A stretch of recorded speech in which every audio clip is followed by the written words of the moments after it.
cool. What's up, guys? Cody here for Approach of Caution, and you may remember this guy from the ScareCon episode, but I'm sitting back here with Michael Leavy. How are you, man? Great. It's wonderful traveling with you across the country. We have a lot of great memories together. It really is. Even next week, too. Next week, we're going to be together as well. We really are. This is good. I was able to interview your brother, Jason, and he kind of gave us the background as to how you guys got up into like the filming world, basically saying you would steal your camcorder, make videos and stuff like that. When you were doing all this stuff, did you know that was what you wanted to do with the rest of your life? Yeah, I was a very young age. I was probably around 3 years old. Oh, wow. That I knew I wanted to do this, make movies. I was very much into watching certain shows and films and kind of mimicking. And, I was very much into the acting side of it at first. Obviously, you could still see that I am. I'm in most of the stuff that I produce or direct or whatever, and I try to do some other outside of what we do, acting gigs. But I knew at a young age this is what I wanted to do. And then I really discovered the love maybe around 6 or 7 of making my own stuff and shooting my own stuff, taking my mom's camcorder and, being very fascinated. How do you edit something? Because back then we did it the very traditional way of record over. If we make a mistake, rewind it back, stop at the exact moment, and then continue from there. And I was very fascinated in, how do they have the credits? So we took a typewriter and typed out, my grandmother's typewriter and my mom, and we came up with this idea of paper towel roll. And I'd record the paper towel roll and pull it to get the credits to scroll. That's cool. So one day I'm going to use that in a technique in a real movie. It's got to make sense though. So we'll see what happens. Oh, look at this. Oh, wow. They're all pulling up. This is like. You want to join us with this? Oh, look at this. This is the Terra the stream team. This is all of us crashing, Michael. That's right. So I asked Mike, how are you guys doing? How's your all having a good time? It's great when you can't hear them because I got the mic, bitches. Oh, I'm sneaking into his He's got directly into this one. All right. But since you're all here, how is your convention going so far? Going great. That's good. Marcus, I already asked you, but still going That's good. Bobby. Right now. Arch double in Terrifier 3. The man who can swing a chainsaw better than anybody I've ever seen. Very true. Who constantly I'd have And this conversations guy, with. can you see him? Else. First convention. First convention ever. How do you like it so far? Amazing. Everybody's excellent. All the fans, everybody. We've known each other, Gilbrando. So this is Gilbrando Acevedo. Gilbrando, anybody who follows our work will know his face. It's a household name in the Fuzz and the Lens world. He's in, obviously, Terrifier 2. He's in my first film, Abnormal Attraction, my first feature, Abnormal Attraction. He's in a ton of our shorts that we did. He's involved in Stream. He's involved in Screamboat as the shirtless cowboy. So he's a regular in the Fuzz world. Name for that? You can't say that Shirtless cowboy. Just like we can't say the other name for Screamboat Willie, something, So he was involved in mostly everything that I've done, and we've known each other now over a decade. We're approaching the 15-year mark, I think. So, and he's got some other work that no one has seen because it was kind of our start getting into the business, and some really, really great performances by Gilbrando. I feel like Fuzz on the Lens is kind of like the Adam Sandler verse, where you notice he uses all the same type of guys, all different You'll see, roles. and a lot of people that watch our stuff always, I wonder when Gilbrando is going to pop up, or I wonder when Marcus is going to show up, or Jason or Steve. So it is, and I'm very proud of that. We have a very tight, close-knit group of people that we work with. And they're some of my best friends outside of the entertainment world, so we just love getting together. And you can trust and count on, they're going to deliver. Yeah. So while I have all you here, we'll interview you. How are you? Doing good. So how did you get involved as being the chainsaw wheelie maniac version? Drew gave me a job. Drew is our stunt coordinator. Okay, gotcha. Yeah, all stunt jobs, that's basically how they go. The coordinator reaches out to stunt people that they know, or they go through like a stunt listing website, and they find someone who matches the height and weight of the actor. And he just reached out to me and was just like, hey, I need you to double a clown swinging a chainsaw against a sword.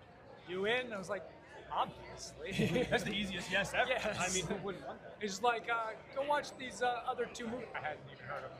That's my follow-up question. Did you have any idea about Terrifier at all? So he's just like, go watch these 2 movies. And I went and watched them. And I was like, oh, I got work. I gotta figure out how to move like this guy. Yeah. So for you being one of the stunt doubles for David Howard Thornton. While you're sitting here and all the characters walking around cosplaying as him, and essentially you, how does that feel? Is that something It is kind of surreal? So jarring. Actually, I think the most jarring thing was the last one I was at. It's the first time I've been at a convention. This is only my second convention. And just walking through the vendors, every single vendor has an Art the Clown something. And I'm just like, oh my God, it's everywhere. It's everywhere. It's it's my first exposure to like how popular it really is. Yeah, and that's awesome. And then back with you, Mike. Did you have any idea how big? I asked Marcus this earlier, and you guys might have the same answer. Did you have any idea how big Stream was going to be? Like when you did the writing for it, and you had everything in your mind of what you wanted it to be. Did you think it was going to take off as big as it has? You know, never when you're writing it do you think of that part of it. You just say, I want to make a good movie, and you say you want to do something cool that I would be proud of making, and at the same token, I would enjoy as an artist, and as a filmmaker, and also as somebody who is a horror fan, right? Right. So no, we didn't know that it would go as quickly and as big as it did, but we also knew that we would put our all into it, and that we would make something that we would hope people would enjoy. So like obviously, you know, you always try to do your best to make sure that it can succeed. So obviously, you know, that we had known, but you know, but to have the fans resonate to it the way that they have and as quickly as they have, we didn't expect that to happen. Oh yeah, so fast. I mean, they're making cookies of Stream out there in the. I in gotta the find vendors. these cookies. Oh yeah. Oh, wow, you hear that? We gotta find those cookies. Yeah, there's player 1 through 4. They got art cookies. I mean, you name it. And the horror community is so like diverse. It's so cool because everybody has like a different style. Everybody's like, oh, I love gore. Well, I like thriller, more psychological stuff. Do you guys have a favorite? Like per taken, like do you like psychological over gore? Do you like? I'm a demons guy. Evil Dead's is my shit. So. Evil Dead 2013 is one of my top 5 favorite. I mean, I've loved every single Evil Dead that has come out, including the show, minus the latest movie. And I did enjoy it. It just wasn't my favorite of them all. But the original's the only reason why I'm in like horror. But I mean, like Evil Dead is just such an original, creative, awesome, boundary-pushing horror film. Yeah. How about you? Comedy horror. Comedy horror? Shaun of the Dead? Or things that are like just outside of horror. So like One Cut for the Dead. Great movie. Yeah, Shaun of the Dead. I think my personal favorite is Tucker and Dale versus Evil. I love that That's movie. It's the one that I always go to. Yeah. How about I you? think I love the classics like Carrie, Texas Chainsaw Massacre, even Invasion of the Body Snatchers. Oh, wow. Something really different. you're really yeah. right there. So the old school stuff. Yeah, I actually went back in 6th grade. We took a field trip to New York, and I saw Phantom of the Opera on Broadway. And I was like, oh, this is cool. And then I saw a thing for it when I was like reading like the descriptions of who was all in it, that there was, this movie back in the 40s that was based on that. And I was like, no way, like the Phantom of the Opera. And I watched it, and I was like hooked with the Universal monsters. I mean, you got Creature, Frankenstein, all that stuff. So, what about you? Anybody who studies any of the stuff that I've done knows I am a huge Leprechaun fan. Wait, you like Leprechaun? And so that was one of the earlier ones that I got started on. If we're talking like R-rated, obviously Leprechaun, Halloween, Nightmare on Elm Street, and Stephen King's It. If we're talking the original with Pennywise, Tim Curry. Those are like my film or miniseries. And then I grew up watching a lot of Are You Afraid of the Dark, Goosebumps, Fairy Tale Theater, which isn't a horror, but Shelley Duvall. Yep. And I was so into that, and it really got me into, I guess, the fantastical kind of horror, weird and quirky. Like the first film we did of Normal Attraction was a fantasy fairy tale horror comedy. And I think that those kind of films really geared me towards like a lot of my liking stuff. I didn't really get into the gore. I was really into atmosphere stuff, younger, stalking, like Halloween. I didn't really get into the gore until I met Damien. And then Damien kind of opened me more up to, like, I was a Michael fan, not a Jason fan, and Jason was the gore. And then finally I realized and appreciated it, and oh my God, this is amazing. And and I got to really love through my involvement with the original Terrifier, and then it opened up everything from there for me, beyond just the stuff that I liked growing up. Yeah, and there's the really cool documentary, I think it's on Shutterbox on Amazon, about how you guys did 3, like all the behind the scenes stuff and everything like that. I'll go round robin here. What was the hardest part about filming for you personally? Like hardest scene you had to do, or? I mean, most difficult, I would say, was throwing her over the couch to the table. We had no run up. We were like between a wall and the couch. The couch was pretty high, couch was real wide. It was like it was an extra wide couch. Jenna, who's the Sienna stunt double, so she was doing it. She's pretty short, and so she could not physically jump over that couch, clear the gap all the way to get to the table. She had to land on the table on her back.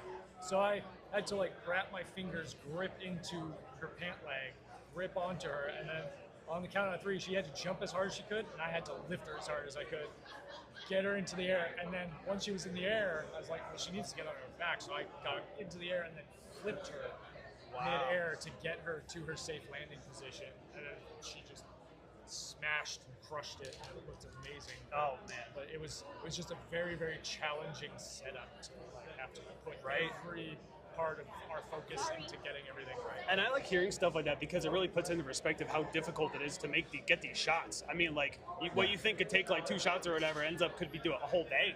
It feels like sometimes. What about you, Marcus? So I was doing all the continuity of Terrifier 3, and for half the film they pinned his hat, but for some reason, during this insane finale with the chainsaw, with everything, they decided to say, you know what, we're gonna let the hat loose. So we would do a scene like this, and I'd have to go up and be like, the hat's on the wrong fucking side, because it would just go flopping all over the place. That hat, because that scene also took place, like they shot that over days. Like that was like from the chainsaw battle to them in the chairs, all that stuff. It was days, and it was just one of those things where I was just like, I'm like, that fucking hat would never stay on the right side. It would never stay on the head. It would never do. It was just the bane of my fucking existence. So I'm really hoping. So you see it in your nightmares, see it in your dreams. Oh, I still do. It still flops in my head. It's just the worst. It really is. I go, Brando. I got to say, for you, I have I want to say personal. How long did it take to get all the genie paint off from Abnormal Attraction? Because you were very that boiled. was ridiculous. Maybe about 3.5 hours of scrubbing. And still, the next day, I had blue on me. Oh, you still have a little blue right there. Yeah, I do. But I'm telling you, man, that was intense. Yeah, I don't recommend it. Don't recommend it. No, I don't. Now I know to not do that. Now I know not to do that for Halloween at all. How about you, Mike? Most difficult? Yeah, like what do you find like when it comes to like a certain kill scene or something? What do you find is the most difficult part? Is Well, it it's just angles? it's the resetting is the most difficult. I was the assistant director on Terrifier 2 and 3, and so it's my job to try to keep us on time, which I fail miserably at. Time and time again. I don't know why I keep coming back. Because look, when you're making a horror movie, a lot of times is everyone thinks you can shoot it in 20 days. But Terrifier movie, it's like you need like quadruple that. You need like 60 days because the effects are so intricate and Damien's such a meticulous perfectionist. Right. And a lot of times people underestimate how long the effects take.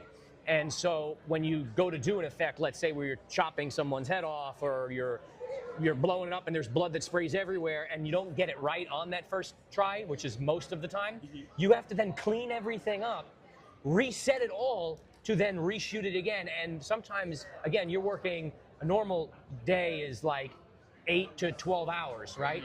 And so a cleanup could be 2 to 3 hours, depending on what the gag was, and you're losing a lot of time to, shoot, and, so that's why you got to really account for the days. And most of the time, any filmmaker will tell you, you never account for the days correctly.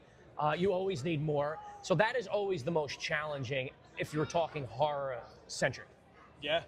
So I asked you this earlier, but now that I got 3 other people here, do you guys have any horror movie hot takes? Oh, so mine for You're about to Marcus get in was, trouble. I do not think the Blair Witch movie is a good movie at all. I think the movie is horrible. I appreciate what it did for like the genre, like the found footage and all that stuff, because it gave us like VHS, it gave us Paranormal Activity, and almost one of the found footage. I don't know if it's really categorized as found footage, more feature creature, but The Descent is one of my favorite horror movies of all time. That's a great movie. Yeah, that's great. So, do you have any horror movie hot takes? What were yours? I hate Pet Cemetery. Oh, I think it's a piece Yeah, of that shit one I movie. had to cancel earlier when he said that. I think it's a horrible movie. What are you referring to, hot takes? So basically, like how he said, like, I don't know, like something crazy, like for me, mine was I think Rob Zombie's Halloween is one of the better out of the franchises, and like everybody hates that movie. Well, wait, you didn't say those words to me earlier. You said it was a good movie. one of. Well, I know yours. I know yours. Actually, you told me a few times yours Let's that hear he it. thinks the best Halloween movie of all time, and maybe even you told me this, even the greatest horror film of all time is Halloween Resurrection. That's what you told me When that. did I say that? Oh, Brad's over here. So, Thomas is about over to say. there. I'm just, utilizing your surroundings, Or we could even change it up. What is your favorite go-to? Put the DVD in or the VHS tape. What's your go-to? Does it have to be horror? It could be any movie. My cousin Vinny. Wow. Yeah. How come they don't have to do the hot take, but I did? This is fucking wrong. Go ahead. I'm sure Mike's got one. I do, but the problem is there's a lot of my friends now that are in the business. So I'm going to avoid the drama. I'm going to keep my mouth That's shut. fair. We'll go with your favorite movie of all time, my cousin Vinny. Favorite movie of all time is Back to the Future. Okay. My cousin Vinny's right up there. Obviously, you know the horror ones. I just went through them. So yeah. How about you? Maybe Goodfellas. I was either going to say that or A Bronx Tale. You look like a big Bronx Tale Yeah, guy. yeah. So that's what I was thinking. How about you? It's not useful. Amegaru, Japanese movie. Okay. It's a samurai movie. Oh, cool. Solo samurai Ronin who. Chainsaw and sword fighting in samurai movies. But yeah, it's a Japanese. English title is After the Rain. Oh, okay, cool. Yeah, there's a lot of Netflix has been getting a lot of good overseas horror movies, and there's a really good one. I'm not sure what it's on, but it's a found footage film called Ganjiam Haunted Asylum, and I believe it's either Japanese or Korean. It's in one of those, but you can't. There's no English dub or nothing. But those have been opening my eyes to a new different type, new world, found footage and all that stuff. So There's a Japanese film called Audition. It's a horror film. Okay. I highly recommend it if you Highly haven't seen recommend it. it? Highly recommend it. Audition. okay, we'll Yes. definitely have to look into it. Yes. Well, thank you, sir, for joining in on this. Gilbrando, thank you so much for everything. Mike, always a pleasure. As always. Good seeing you. Catch all these guys at some conventions coming up. Make sure to be on the lookout for this right here. Is there anything you can spill for this? Or? David Howard Thornton's in it. I'm directing it. I know the director. Surprise, surprise. Yeah, just be on the lookout. We're developing it. Hopefully, we're going to be shooting it next year, and it should be out shortly thereafter. Cool. So, yeah. Awesome. Well, thank you guys so much for your time. Appreciate it. Thanks for checking this out. We'll Oh. see you. We have a movie that's coming out soon, probably next year sometime, called The Pitchfork Retreat. Okay. It stars Tony Todd. We worked with him right after we did Stream, the first one, and it's got Terry Kaiser, Andrew Devoff, Danielle Harris, Dee Wallace, a lot of our friends recurring coming back, and my buddy Greg Van Voorhees worked on it, and he directed it with his sister, and I got a little part in it, and we got a really great cast. Damien Maffei is also involved, and it's going to be a really cool, different from anything we've ever done. It's not gory or anything. It's a psychological kind of horror film. That's awesome. Yeah. It's cool to see, you guys are so used to this type of stuff, but then that'll be a cool, branching out, Yeah. something different. So also I'm excited add for here. that. That's awesome. That's the whole time we got here. We'll also be in White Plains, New York for the Blood and Ink Horror Convention. So, See you next week. Yes, sir.